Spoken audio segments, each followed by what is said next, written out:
Bienvenidos una vez más a Es Noticias Centroamérica, el resumen de las informaciones que fueron noticia en Centroamérica en los últimos 7 días. Soy Eric Lizano e iniciamos de una vez.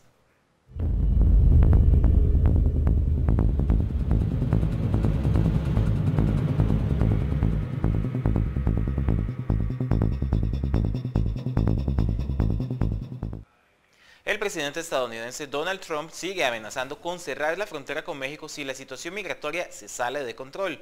Trump renovó su amenaza de bloquear el paso en la frontera, que además incluiría suspender temporalmente hasta el intercambio comercial en la zona. Miles de soldados esperan una orden estratégica del alto funcionario que ya autorizó emplear la fuerza letal si hace falta. Más de 6.000 migrantes de las caravanas esperan ya en la frontera para entrar a Estados Unidos, según las autoridades. La cifra sigue creciendo y México ha vivido algunos episodios de tensión desde la llegada de los centroamericanos, y el presidente Donald Trump amenazó este jueves con cerrar la frontera sur por completo. Si se vuelve incontrolable, si alcanza un nivel que nos lleva a perder el control o si empieza a haber heridos, cerraremos la entrada al país por un periodo hasta que retomemos el control. Y en tal caso, el presidente ha autorizado el uso de la violencia a los cuerpos de seguridad. Si deben hacerlo, van a tener que usar una fuerza letal. He dado mi visto bueno. Sin ofrecer pruebas, el mandatario justifica su decisión en el perfil que asegura tienen algunos de los migrantes. Estamos lidiando con al menos 500 delincuentes importantes y no voy a dejar que se aprovechen de nuestros militares. De momento, México está asumiendo el grueso de la responsabilidad de las caravanas. Sin embargo, Trump volvió a presionar al país vecino con amenazas. Cerraremos la frontera y eso quiere decir que México no venderá sus vehículos en Estados Unidos hasta que esté abierta. En su propio país, Trump ha visto cómo la misma Corte de Distrito que invalidó algunas de sus leyes antimigratorias ha vuelto a revocar la orden con la que el mandatario pretendía reducir las concesiones de asilo. Lo que están haciendo, lo que están diciendo, sus opiniones son muy injustas para nuestros cuerpos de seguridad, son muy injustas para nuestro ejército. Y mientras, la máxima autoridad de la Corte Suprema recordó en unas inusuales declaraciones que el Poder Judicial es independiente. No tenemos jueces de Obama o jueces de Trump, ni jueces de Bush o jueces de Clinton. Lo que tenemos es un grupo extraordinario de jueces dedicados a ser lo más ecuánimes posible con quienes comparecen ante ellos. Trump se enzarza así en una pugna directa con el mayor ente judicial de Estados Unidos mientras realiza esfuerzos frustrados en el Congreso para impulsar su ansiada reforma migratoria. Bricio Segovia, Voz de América, Washington. Y unos 2.000 centroamericanos solicitantes de asilo permanecen en fila en Tijuana a la espera de ser atendidos por agentes de los servicios de ciudadanía e inmigración de Estados Unidos. Así lo informó el gobernador de Baja California, Francisco Vega, quien dijo que solicitó al comisionado de Fronteras y Aduanas del vecino país una ampliación en el número de oficiales para desahogar con mayor rapidez la lista de espera. Uno tras otro. Venimos llegando hace poco. Como Carlos Alfredo, cientos se bajan en Tijuana de buses facilitados por diferentes municipalidades mexicanas. Son los miembros de la caravana de migrantes centroamericanos quienes comparten un mismo objetivo. A ver si conseguimos un trabajo aquí o pedimos el asilo allá al otro lado de Estados Unidos. A medida que llega un gran número de los miembros de la caravana de migrantes centroamericanos que salieron de Honduras hace ya más de un mes, las autoridades locales en Tijuana han pedido apoyo al gobierno federal para recibir fondos que les permitan mantener las operaciones del albergue, así como proveer servicios de salud y alimentación. Es urgente la intervención por parte del gobierno federal. Hacer caso de las peticiones que hace tanto el gobernador del estado, Kiko Vega, como nuestro alcalde, Juan Manuel Gastelum, en su intervención, porque esta es una situación de tipo federal. Según las cifras del ayuntamiento, hasta el miércoles en la tarde, un total de 4.361 migrantes de esta caravana ya se encuentran en Tijuana. 4.166 de ellos registrados en el albergue de la Unidad Deportiva Benito Juárez. En este grupo, 2.532 son hombres, 840 mujeres, 424 niñas y 370 niños. A ellos se suman otras 195 personas que fueron recibidas en 7 albergues de organizaciones civiles. Más apoyo no podemos pedirle a México porque les ha brindado lo último que han tenido el pueblo de México. Según la alcaldía, se requieren 100 millones de pesos mexicanos para poder proveer alimentación y albergue a este creciente grupo, ya que miles tendrán que esperar meses para poder entrar a pedir asilo en el paso migratorio de Estados Unidos.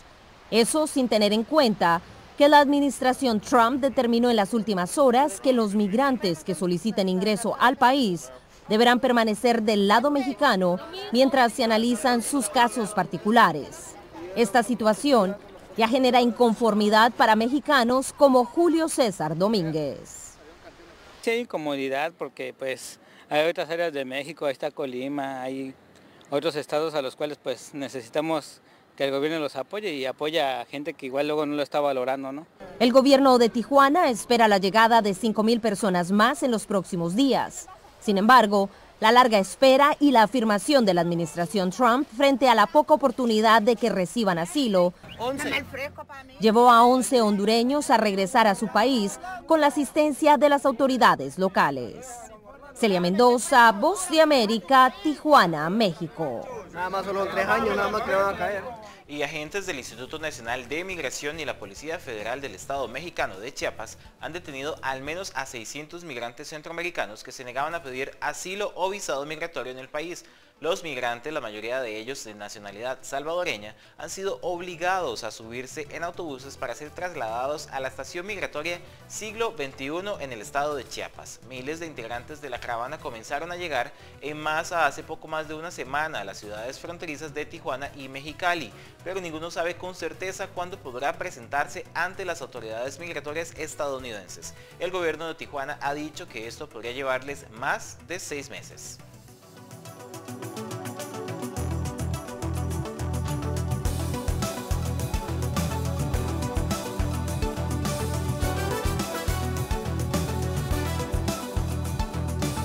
Al menos 198 migrantes salvadoreños cruzaron 2 pasos fronterizos que conectan a El Salvador con Guatemala y continúan su ruta en caravana hacia los Estados Unidos, según informó la directora general de Migración y Extranjería, Evelyn Marroquín.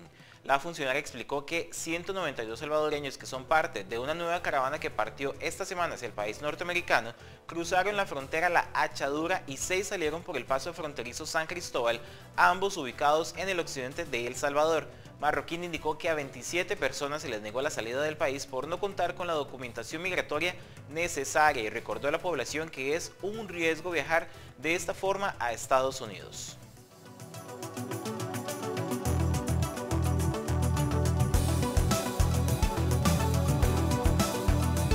Por su parte, el Papa Francisco alabó la actitud del pueblo de México ante la caravana migrante que atraviesa su territorio con destino a los Estados Unidos, según reveló el embajador mexicano ante la Santa Sede, Jaime del Arenal Fenocchio.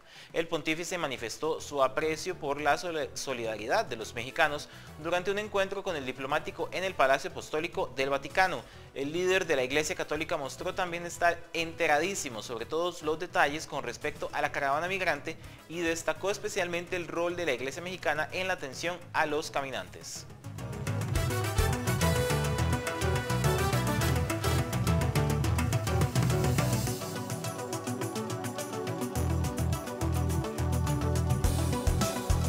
Vamos a nuestra primera pausa comercial, ya volvemos con más aquí por Es Noticias Centroamérica.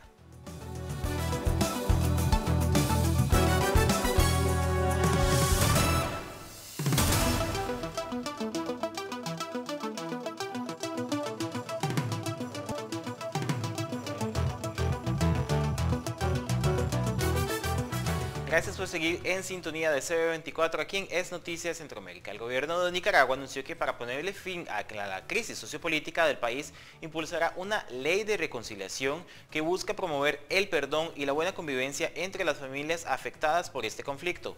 Esta propuesta ha sido cuestionada por diferentes organismos de derechos humanos. Tras 7 meses de violencia en Nicaragua que según organismos de derechos humanos han dejado más de 300 muertos, 600 manifestantes arrestados y al menos 40.000 exiliados, el gobierno del presidente Daniel Ortega impulsa una iniciativa de ley denominada Propuesta de Política de Estado para una Cultura de Paz y Reconciliación. Según Miguel Ángel Casco, representante de la Iglesia Evangélica de Nicaragua, aliada del gobierno sandinista, los esfuerzos se encaminan a garantizar el perdón y la paz entre los nicaragüenses que se han visto involucrados en el conflicto social. Me resisto a creer que exista un evangélico o un cristiano que se oponga a un plan de paz. que se oponga a un plan de reconciliación.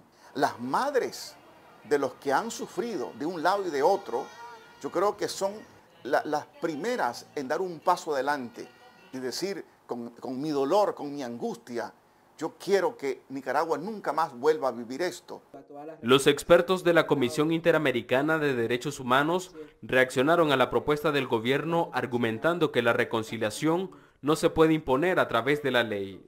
El grupo interdisciplinario de expertos independientes que investiga la violencia en Nicaragua propone la creación de una Fiscalía Especial Independiente, pues hasta la fecha ningún policía o parapolicía ha sido llevado ante la justicia. Así lo reiteró la experta integrante del grupo, Claudia Paz y Paz. Nos hace dudar a nosotros de la independencia de la Fiscalía, de la independencia del sistema de persecución penal en este país, y por eso precisamente es que solicitamos la creación de una Fiscalía especial que sea independiente y que dé garantía a los ciudadanos que sus casos se van a esclarecer y se van a investigar únicamente guiados por la ley y por la verdad. La ley de reconciliación está a consideración de la Asamblea Nacional, que es dominada por el partido de gobierno. Donaldo Hernández, Voz de América, Nicaragua. El Centro Nicaragüense de Derechos Humanos, CENID, acusó al gobierno de Daniel Ortega de una feroz persecución contra sus oponentes y confirmó que existen al menos 602 presos políticos en este país centroamericano. Hasta la fecha, el gobierno nicaragüense ha reconocido la detención de solamente 273 personas a las que califica de terroristas. La opositora Unidad Nacional Azul y Blanco solicitó permiso a la policía de Nicaragua para realizar una marcha el domingo para protestar contra la violencia machista y en solidaridad con todas las personas que están injustamente en prisión.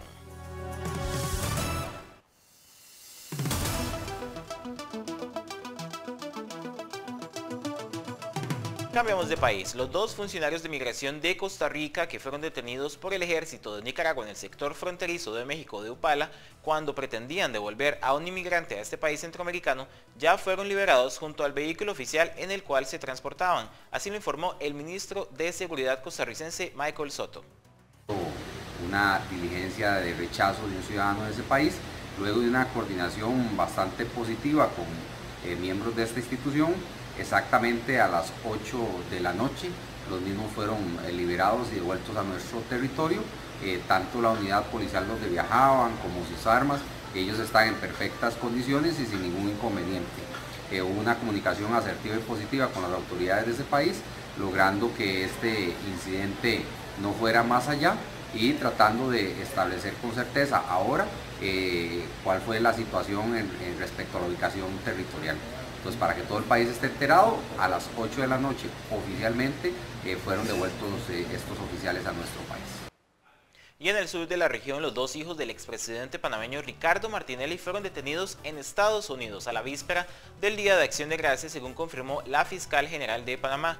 Kenneth Porcel aseguró que desconocía por el momento las razones de la aprehensión de Ricardo, Alberto y Luis Enrique Martinelli Linares el martes de la semana pasada en Miami. Ambos enfrentaban órdenes de detención internacional y pedidos de extradición por parte de las autoridades panameñas por acusaciones de corrupción. Las autoridades estadounidenses aún no han ofrecido ningún tipo de detalles. Los nombres de los hijos de Martinelli no aparecían en el sistema en línea de centros de detención para inmigrantes ni en el sistema de tribunales federales en línea, y desde hace más de 2 años se desconocía el paradero de los hijos del exmandatario, quien enfrenta actualmente un proceso por espionaje político tras su extradición desde Estados Unidos hacia Panamá en junio de este año.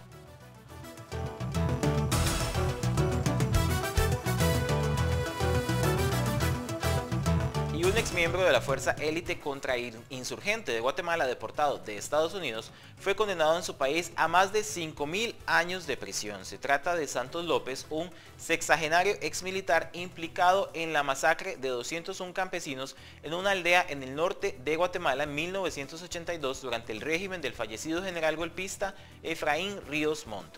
Santos López fue encontrado responsable como autor del asesinato de 171 de los 201 campesinos muertos, y el juez le dio 30 años de cárcel por cada víctima, con lo que sumaría 5.160 años de prisión.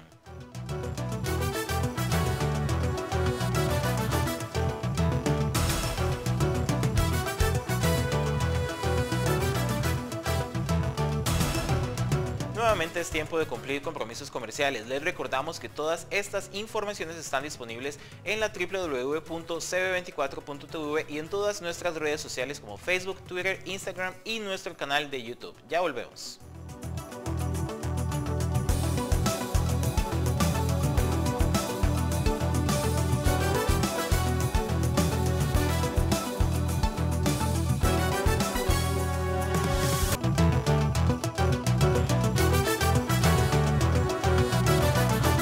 Últimos minutos aquí en las noticias Centroamérica por CB24. Gracias por seguir en sintonía. La Unidad de Prevención de Volcanes y equipo técnico de la Secretaría de la CONRED de Guatemala realiza monitoreo al volcán de fuego luego de haberse registrado el descenso de una avalancha de material volcánico en la barranca Las Lajas. Como medida de prevención se ha coordinado el cierre de la Ruta Nacional 14. En los alrededores del volcán de fuego se registra un ambiente parcialmente nublado, columnas de desgasificación a 4.300 metros sobre el nivel del mar que se dispersa hacia el noroeste, oeste y suroeste y explosiones débiles y moderadas entre 10 a 15 por hora.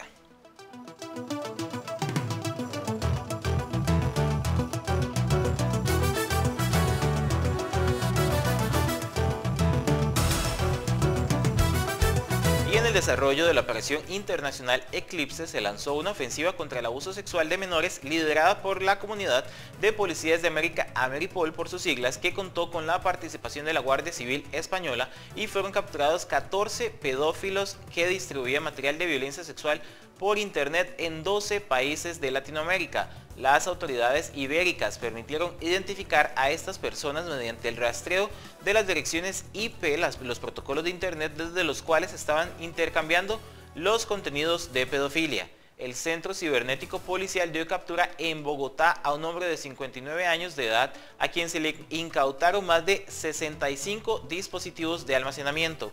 En estas unidades los peritos del Laboratorio de Informática Forense de la DIJÍN hallaron aproximadamente 1000 archivos entre imágenes y videos en los que se evidencian los vejámenes a los que eran sometidos menores de edad.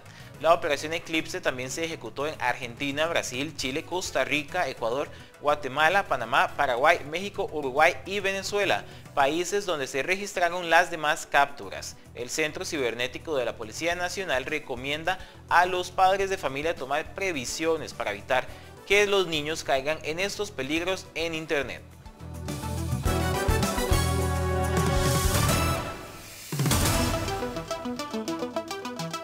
La Caja Costarricense del Seguro Social empezará la campaña de vacunación contra sarampión en niños de entre 15 meses de nacidos y menores de 10 años que recibirán la vacuna para protegerse contra el sarampión. Esta vacunación arrancará el 12 de diciembre próximo y concluirá el 8 de febrero. En otros temas también, El Salvador suscribió con Guatemala y Honduras la resolución de incorporación al proceso de unión aduanera que estos dos países pusieron en marcha el 26 de junio de 2017. La Secretaría de Integración Económica Centroamericana, SIECA, con sede en Ciudad de Guatemala, calificó la firma como un hito histórico para la integración económica regional.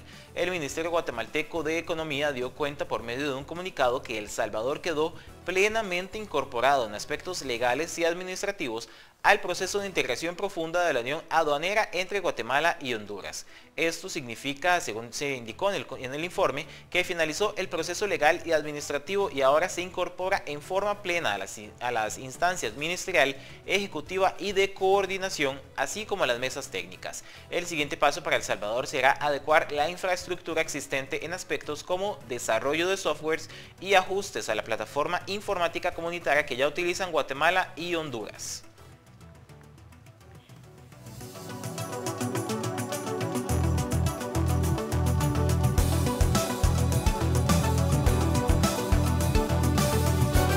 En Honduras, el presidente Juan Orlando Hernández pidió a la Secretaría de Finanzas del Gobierno y a la empresa privada adelantar el pago de aguinaldos a los trabajadores para dinamizar la economía en Navidad.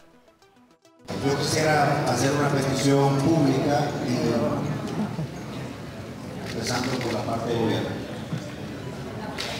El año pasado no circuló lo que debería circular en términos de oportunidades durante la Navidad, que a veces es la única época en la que mucha gente se hace de sus fichitas.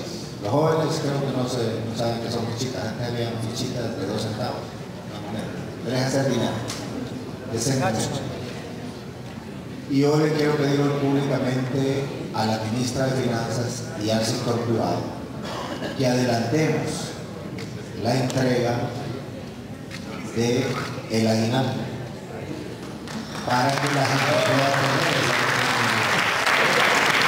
eso.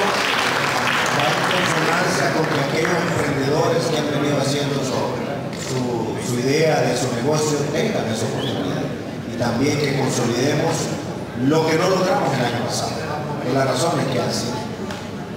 Como usted maneja bien las finanzas, yo sé que usted tiene la plata ahí, 1 o 2 semanas con que la adelante no hay ningún problema, y ustedes se van.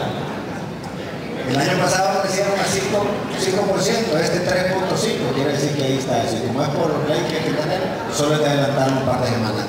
Y eso va a ser una gran alegría para ti. De antemano yo no espero la respuesta, solo sé que nos van a apoyar por el gobierno. Allá están los ejecutivos del COEP diciendo eso. ¿Ya? Bueno, muchas gracias. El presidente de Costa Rica, Carlos Alvarado, reiteró su mensaje de solidaridad a los pueblos de Nicaragua y Venezuela tras una reacción de esos países por sus palabras en su discurso en la 26ª Cumbre Iberoamericana de Jefes de Estado y de Gobierno celebrada en Guatemala hace unos días. El mandatario costarricense también habló de la seguridad turística tras el deceso de un grupo de extranjeros en el río Naranjo de Quepos en el Pacífico de ese país centroamericano.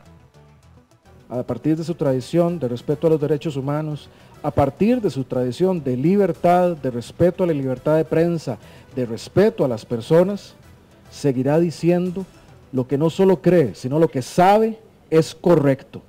Y es un momento para ser valiente, no solo en el país, sino en la región y en el planeta entero, y a las cosas llamarles por su nombre. Entonces, seguiremos solidarizándonos con el dolor de los pueblos, tanto nicaragüense como venezolano, que día a día ven atropellados sus derechos ciudadanos y sus derechos humanos. Reiterar nuestra solidaridad con las familias de las personas que fallecieron es algo que como país nos duele, nos inquieta y trabajamos para resolver ese tipo de situaciones dentro de la competencia nuestra del Ejecutivo. Sí, desde antes habíamos comprometido al menos $1 millón de la función turística para fortalecimiento de la policía en materia de turismo.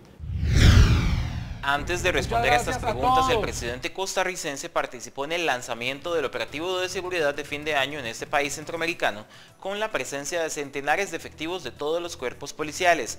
Además, el Ministerio de Seguridad Pública costarricense anunció este jueves las acciones operativas y preventivas que efectuarán en esta época de final y principio de año, con la novedad de un nuevo grupo, la Policía Montada. El anuncio tuvo como escenario la explanada de la Iglesia de la Soledad en la capital de San José, en una actividad especial encabezada por el presidente Alvarado y el ministro de Seguridad Pública, Michael Soto. El director general de la Fuerza Pública, el comisario Daniel Calderón Rodríguez, explicó que desde este jueves se contará con 579 oficiales más.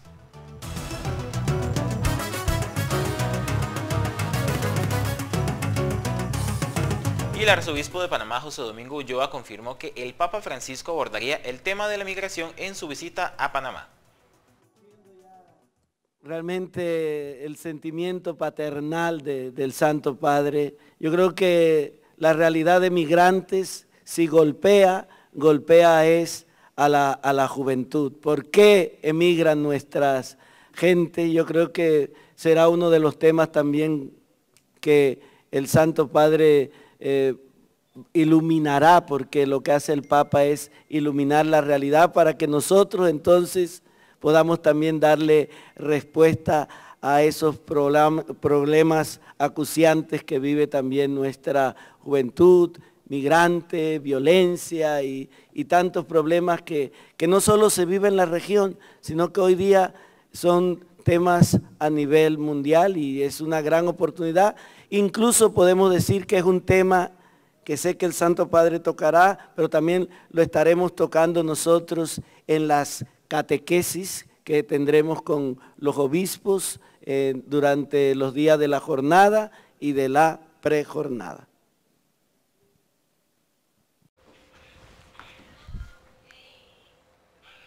Llegamos así al final de este resumen Es Noticias Centroamérica. Recuerde que todas estas informaciones están disponibles en la www.cb24.tv y en nuestras redes sociales Facebook, Twitter e Instagram, que están a su disposición para que también nos informen las 24 horas. Soy Eric Lizano y nos vemos en una próxima edición.